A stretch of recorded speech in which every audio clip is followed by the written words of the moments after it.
PDI Perjuangan menggelar pertemuan politik maraton jelang pemilu 2024. Pada satu hari yang sama, Ketua Umum PDI Perjuangan Megawati Soekarnoputri bertemu Presiden Jokowi di Istana Batu Tulis, sementara putrinya sekaligus Ketua DPP Partai Banteng, Puan Maharani bersilaturahmi politik dengan Ketua Umum Partai Golkar Erlangga Hartarto di lapangan Silang Monas. Bagaimana manuver PDI Perjuangan mengusung calon presiden pada pemilu mendatang?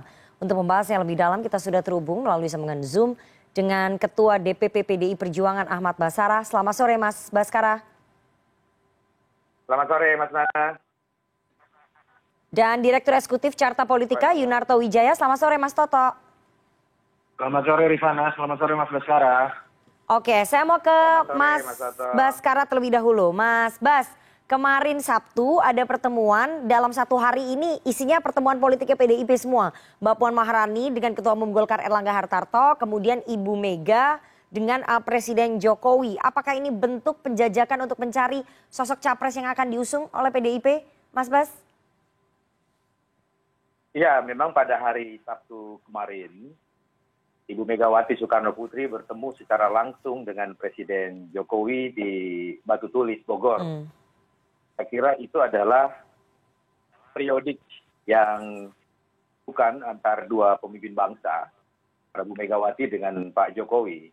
Dalam catatan saya, pertemuan Bu Mega dengan Pak Jokowi di Batu Tulis saja, sejak 2017 sampai dengan pertemuan 8 Oktober 2022 kemarin, itu sudah pertemuan yang kelima. Artinya yang ingin saya katakan adalah pertemuan Bu Mega dengan Pak Jokowi itu bukan satu hal yang baru.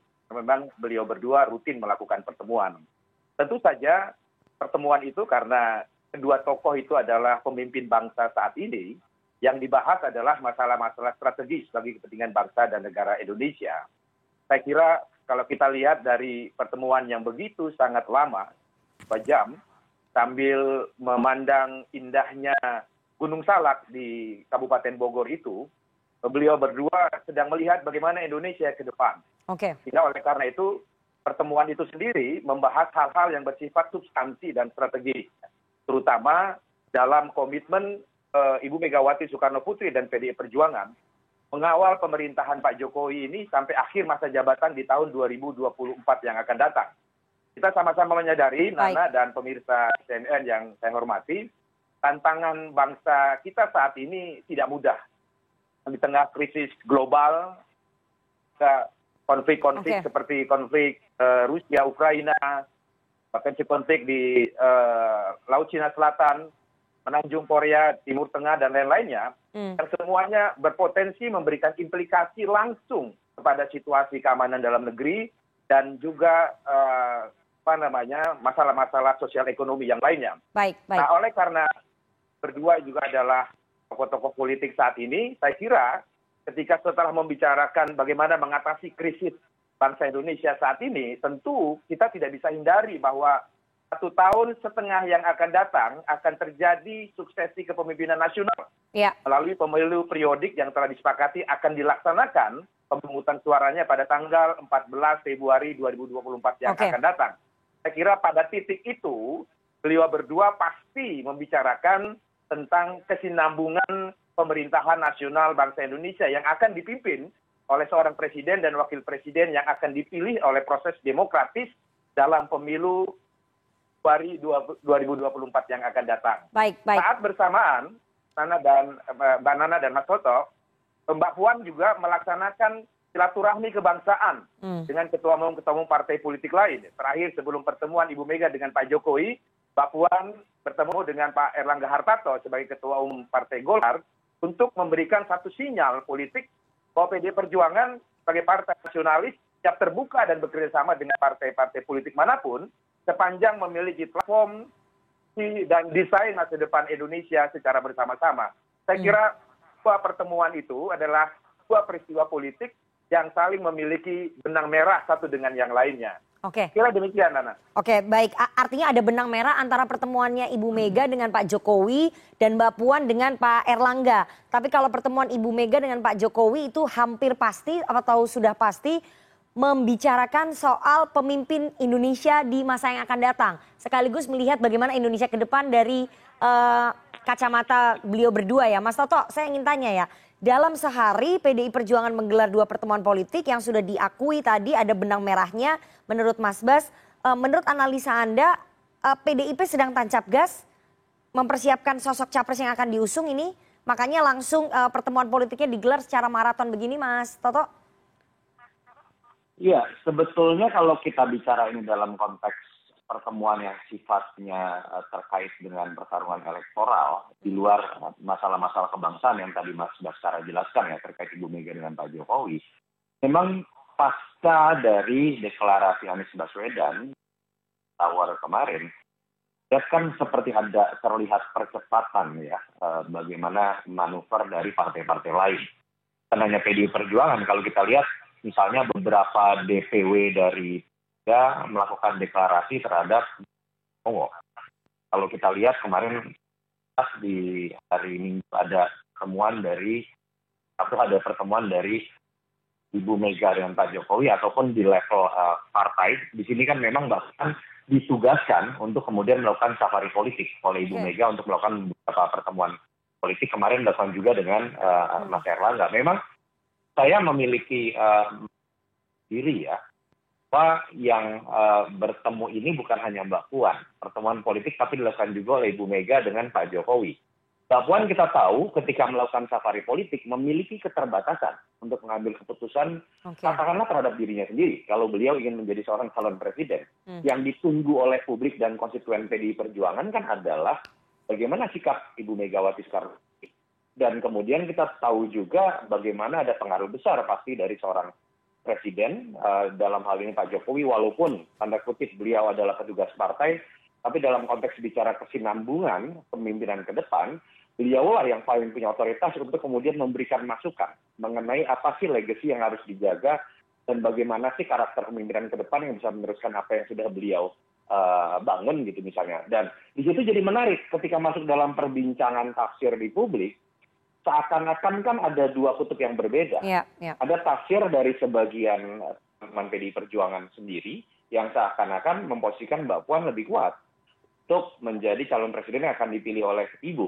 Sementara Rakernas Projo kemarin itu kan ditafsirkan oleh Pak Jokowi ada dalam posisi yang berbeda. Itu kan Ganjar Pranowo. Ini yang menyebabkan kemudian pertemuan ini menjadi menarik gitu. Dan menurut saya mungkin hanya Pak Jokowi dan Ibu Mega yang baru tahu hasil pertemuannya seperti apa, tetapi memang bisa disimpulkan pasca deklarasi Anies oleh Nasdem, menurut saya memang percepatan pengambilan keputusan atau manuver politik akan dilakukan oleh partai-partai, termasuk mungkin oleh PDI Perjuangan. Oke, artinya Mas Toto, deklarasi Anies Baswedan oleh Partai Nasdem ini men-trigger ataupun memicu partai-partai lain untuk segera mengambil sikap, untuk segera mempertimbangkan siapa yang akan diusung dalam kontestasi Pilpres, begitu ya Mas Toto ya, termasuk PDI Perjuangan. Betul, karena tensi psikologinya kan akan berbeda ya, Rifana, ketika sudah ada partai yang berani mendeklarasikan nama begitu.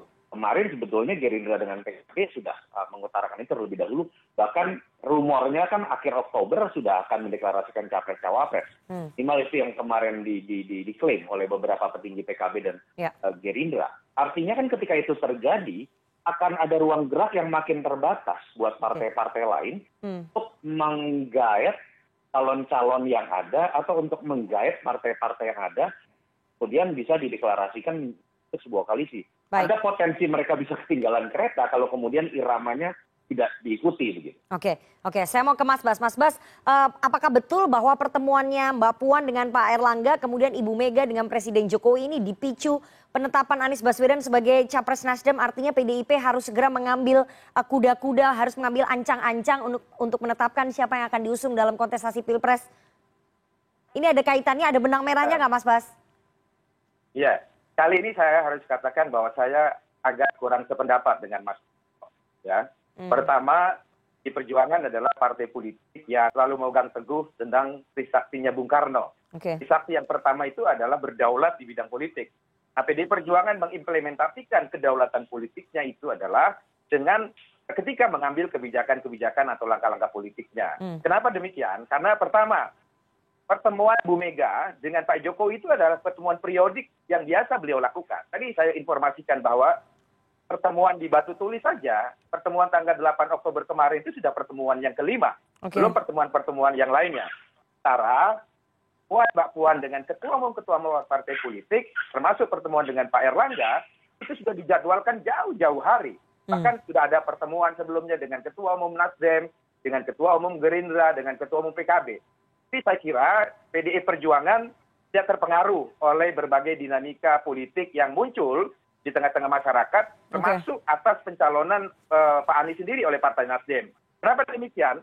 Karena Mas Fato, sebenarnya yang disebut poros politik itu sebenarnya belum ada. Yang ada baru rencana. Kenapa demikian?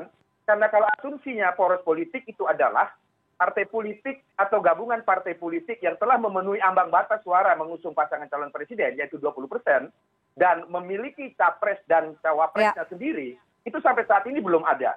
Mari kita lihat, Koalisi Indonesia Baru misalnya, mereka memenuhi ambang batas, ajukan calon presiden, calon wakil presiden. Tapi sampai saat ini, KIB belum punya calon presiden dan calon wakil presiden yang definitif. Begitu juga dengan kerjasama antara Gerindra dengan PKB. Belum memiliki calon presiden dan calon wakil presiden yang definitif. Ada dua partai politik lain, yaitu PKS dan Demokrat. Kedua partai ini, jika bergabung, belum dapat mengusung pasangan calon presiden dan wakil presiden, juga belum punya capres dan cawapres yang definitif. Begitu juga dengan Nasdem. Nasdem sudah mendeklarasikan Pak Anies Baswedan, tetapi jangan lupa, Partai Nasdem, perolehan suaranya belum dapat membuat Nasdem dapat mengusung sendiri pasangan calon presiden dan calon wakil presiden. Demikian juga dengan PDI Perjuangan. Kita dapat mengusung pasangan calon sendiri, tetapi sampai saat ini, Ketua Umum PDI Perjuangan belum menggunakan hak prerogatifnya untuk menetapkan dan mengumumkan calon presiden dan calon wakil presiden sendiri. Jadi dengan demikian, Mas Toto dan pemirsa sekalian, karena pemilu presiden masih 1 tahun 6 bulan, dan pendaftaran capres itu masih bulan Oktober 2023 yang akan datang, artinya masih 1 tahun jangka waktunya, maka konsentrasi Jokowi dengan Ibu Megawati itu sama.